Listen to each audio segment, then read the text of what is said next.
सुप्रभात बच्चों, मैं Tanuja Sinha the Pentecostal assembly school से आप सभी का संस्कृत की कक्षा में स्वागत है। अभी हमारा जुलाई टेस्ट चल रहा है। आशा करती हूँ सभी विषयों का परीक्षा तुम्हारा अच्छे से जा रहा होगा। हम आज जुलाई टेस्ट के लिए संस्कृत की पुनरावृत्ति करने जा रहे हैं, जिसके अंतर्गत 2 तरह की परीक्षाएं हो रही है, गूगल फॉर्म टेस्ट और मौखिक जांच परीक्षा।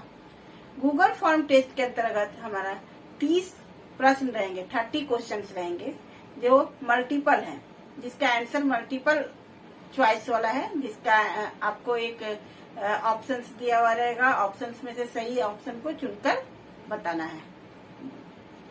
हमारा जो जुलाई टेस्ट है उसका पोर्शन में है पाठ 3 और 4, अर्थात हमें अकारांत पुल्लिंग शब्द और आकारांत स्त्रीलिंग शब्द, इन दोनों पाठों की पुनरावृत्ति कर रहे हैं। इन दोनों पाठों में से हमारा टेस्ट में प्रश्न आएंगे। परिभाषा याद करेंगे, शब्दकोश याद करेंगे, पुल्लिंग से स्त्रीलिंग शब्द याद करेंगे, यानी लिंग परिवर्तन को याद करेंगे और शब्दों का निर्माण करना सीखेंगे। तो आज हम इसकी पुनरावृत्ति कर रहे हैं। सबसे पहले अकारांत पुल्लिंग शब्द, लिंग किसे कहते हैं? जिन शब्दों से पुरुष जाति या स्त्री जाति का बोध होता है उन्हें हम लिंग कहते हैं। संस्कृत में कितने लिंग हैं? संस्कृत में 3 लिंग हैं, पुल्लिंग, स्त्रीलिंग और नपुंसकलिंग। अब हम आते हैं वचन। वचन क्या है? वचन जिसके द्वारा हमें संख्या का ज्ञान होता है, जिसके अंतर्गत संस्कृत में 3 वचन है। एक वचनम जिससे 1 का बोध होता है, द्विवचनम जिससे 2 का बोध होता है, और बहुवचनम का अर्थ है 2 से ज्यादा का बोध होता है। यानी जिन शब्दों से 2 से ज्यादा का बोध होता है वे हमारे बहुवचन के शब्द हैं। सर्वप्रथम हम लोग देखते हैं अकारांत पुल्लिंग शब्द। पुल्लिंग शब्द तो अनेक हैं, साधु, मुनि, बालक, नर, गज, ये सब हमारा पुल्लिंग शब्द है। लेकिन हम लोग पढ़ रहे हैं सिर्फ अकारांत पुल्लिंग शब्द, यानी जिन शब्दों का अंतिम वर्ण अ हो। वैसे पुरुष जाति का बोध कराने वाले सार्थक शब्दों को अकारांत पुल्लिंग शब्द कहा जाता है। अकारांत पुल्लिंग शब्द का परिभाषा क्या हुआ? अ वर्ण से अंत होने वाले जो पुरुष जाति का बोध कराते हैं सार्थक शब्दों को अकारांत पुल्लिंग शब्द कहते हैं, जैसे बालक, मेघ, नर, गज इत्यादि। इसका रूप हमारे तीनों वचनों में पाया जाता है। एक वचन के अंतर्गत हमें मूल शब्द में विसर्ग का योग करना है। विसर्ग योग करके हम पुल्लिंग शब्दों का एक वचन का रूप तैयार करते हैं। द्विवचन में शब्द में अ की मात्रा जोड़ना है और बहुवचन में शब्द में आ की मात्रा और विसर्ग का योग करना है। जैसे यदि हमें एक आदमी का संस्कृत बनाना है तो नर में विसर्ग का योग करेंगे तो रूप बनेगा नरः। अ की मात्रा का योग करेंगे तो रूप बनेगा नराओ, और आ की मात्रा और विसर्ग का योग करेंगे तो रूप बनेगा नराह। इसके बाद जैसे हम लोगों को बताना है बालक शब्द। बालक शब्द का एक वचन का रूप क्या हुआ बच्चों? बालक में हम एक वचन में विसर्ग योग करेंगे तो वो शब्द बनेगा बालकः। उसी प्रकार से 2 लड़के का संस्कृत बनाना है तो बालक में अ की मात्रा जोड़ेंगे और शब्द बनाएंगे बालकाओ, जिसका अर्थ हो गया 2 लड़के। और 2 से ज्यादा का जब बोध कराना है तो बालक में आ की मात्रा जोड़ेंगे और विसर्ग जोड़ेंगे तो हमारा क्या शब्द आएगा? बालकाः, अर्थात अनेक लड़के। 2 से अधिक को हम अनेक के रूप में देखते हैं। तो इस प्रकार से रूप बना बालकः, बालकाओ, बालकाः। इसके अंतर्गत तुम्हारा शुद्ध रूप चयन करने आएगा, अर्थात तुम्हें देखना है कि एक वचन, द्विवचन, बहुवचन का कौन सा शुद्ध रूप है। जैसे एक वचन में यदि लिखा हुआ है नरः तो नरः, नराओ, नराह, ये हमारा शुद्ध चयन है। ये नहीं कि नराओ, नराह, नराह, ये शुद्ध चयन है। शुद्ध चयन क्या हो गया? नरः, नराओ, नराह। मेघ का द्विवचन शब्द हो गया मेघाओ। मेघ का बहुवचन शब्द हो गया मेघा। मेघ का एक वचन का शब्द हो गया मेघा। पुरुष जाति का बोध कराने वाले शब्द पुल्लिंग कहलाते हैं। अ वर्ण से अंत होने वाले पुरुष जाति का बोध कराने वाले शब्द अकारांत पुल्लिंग कहलाते हैं।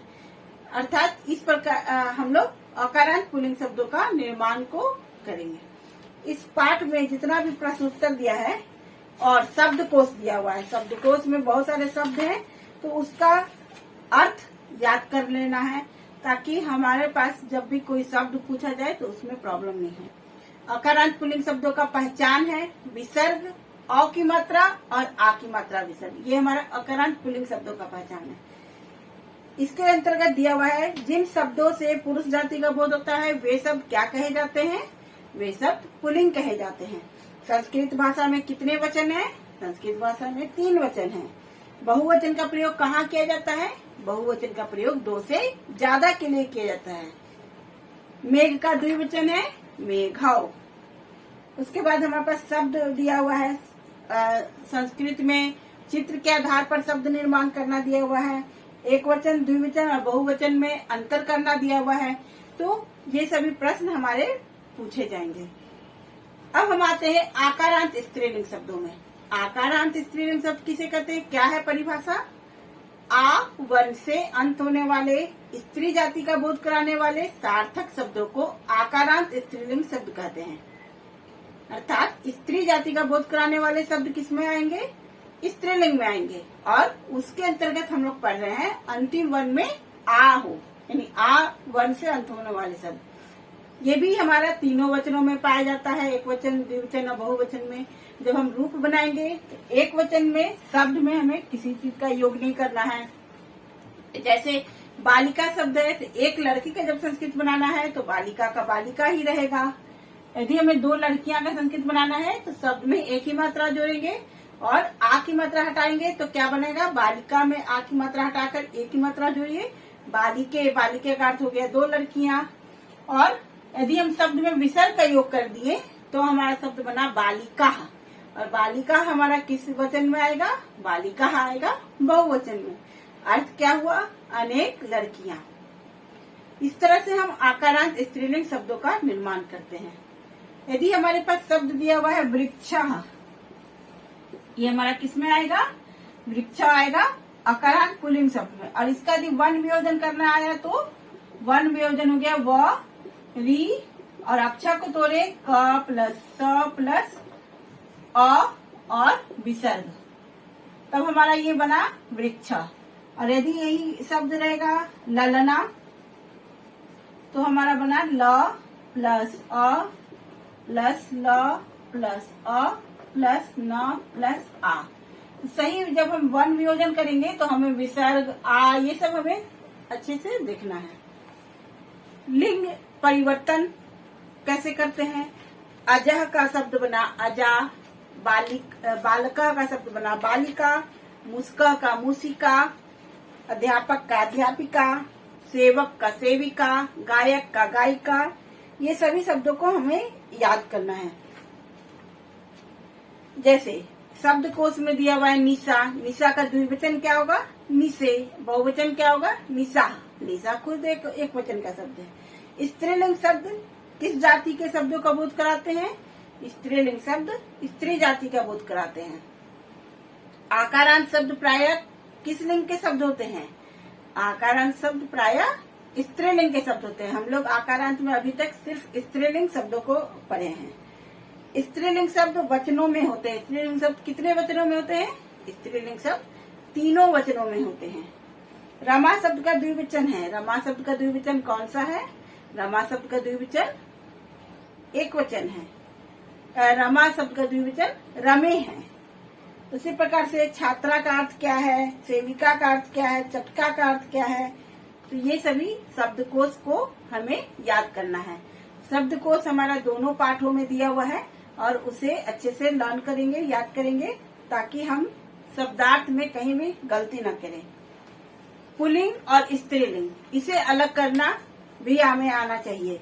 पुल्लिंग और स्त्रीलिंग अलग करना, वचनानुसार शब्दों को अलग करना और लिंग परिवर्तन करना, ये तीनों हमें अच्छी प्रकार से आना चाहिए। तो हमें कैसे करना है?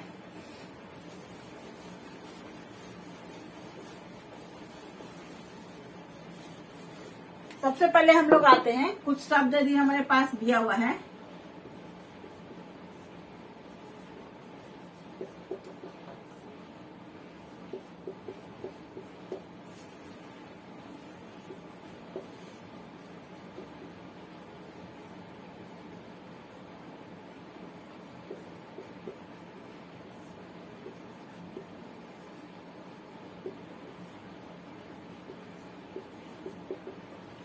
तरह से हमारे पास कुछ शब्द हैं।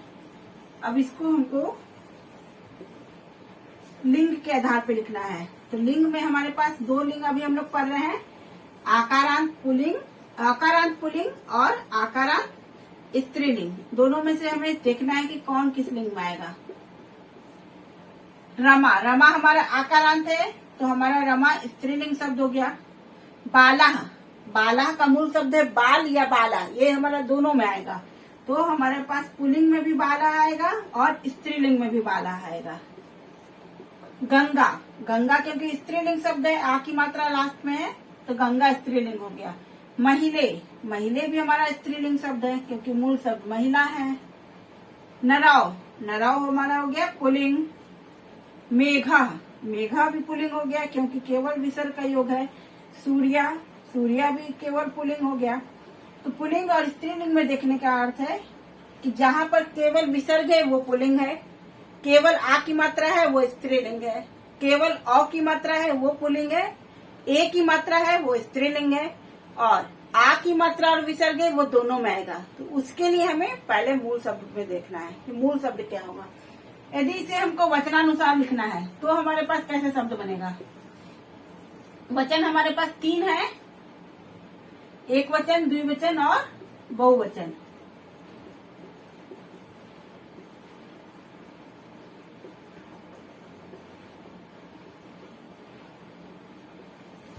तो हमें देखना है विसर्ग और आ की मात्रा, ये हमारा एक वचन हो गया। अ की मात्रा और ए की मात्रा, ये हमारा द्विवचन हो गया। और आ की मात्रा विसर्ग और आ की मात्रा विसर्ग, ये हमारा हो गया बहुवचन। रमा केवल आ की मात्रा यानी एक वचन के नीचे लिख देंगे। बाला आ की मात्रा विसर्ग है, बहुवचन के अंतर्गत आएगा ये। गंगा आ की मात्रा है, एक वचन के नीचे हो गया। महिले ए की मात्रा है, द्विवचन के अंतर्गत आएगा। नराव अ की मात्रा है यानी ये भी द्विवचन में आएगा। मेघा एक वचन में आएगा, केवल विसर्ग है। सूर्या में भी केवल विसर्ग है, एक वचन में आएगा। इस प्रकार से हम लोग वचनों को पहचानेंगे कि कौन किस वचन में आएगा। अब हम लोग आते हैं पुल्लिंग से स्त्रीलिंग, लिंग परिवर्तन। लिंग परिवर्तन के अंतर्गत हमारे पास पुल्लिंग से स्त्रीलिंग या स्त्रीलिंग से पुल्लिंग दोनों तरह से पूछा जा सकता है। तो जैसे हमारे पास है अध्यापकः, शिक्षकः, नरः, बालः, छात्रः, अजः। बहुत सारे शब्द दिए हुए हैं आपके पुस्तक में भी। प्रियः, सेवकः, गायकः, नायकः, शिष्य हो गया, वृद्ध। इस तरह से अनेक शब्द हैं। तो इसका रूप हम लोग बनाएंगे। अध्यापका का स्त्रीलिंग हो गया अध्यापिका, और अध्यापिका स्त्रीलिंग का पुल्लिंग हो गया अध्यापकः। यदि पुल्लिंग का शब्द लिख रहे हैं तो विसर्ग योग होगा, और स्त्रीलिंग है तो केवल आ की मात्रा, क्योंकि हमें एक वचन में ही रूप लिखना है। शिक्षक का स्त्रीलिंग हो गया शिक्षिका, नरः का नारी, बाला बाला, छात्र छात्रा, अजः अजा, प्रिय प्रिया, सेवकः सेविका, गायकः गायिका, नायकः नायिका, शिष्य शिष्या, वृद्ध वृद्धा। इस तरह से हम लोग पुल्लिंग से स्त्रीलिंग में परिवर्तन करेंगे, यानी पुल्लिंग शब्दों का स्त्रीलिंग रूपों को देखेंगे। ओरल टेस्ट में हमारा परिभाषा आएगा, वचन कितने हैं, लिंग कितने हैं, किसे पुल्लिंग कहते हैं, स्त्रीलिंग किसे कहते हैं, नपुंसक लिंग किसे कहते हैं। नपुंसक लिंग नहीं आएगा क्योंकि हमारा पुल्लिंग और स्त्रीलिंग ही है, उसे पढ़ेंगे।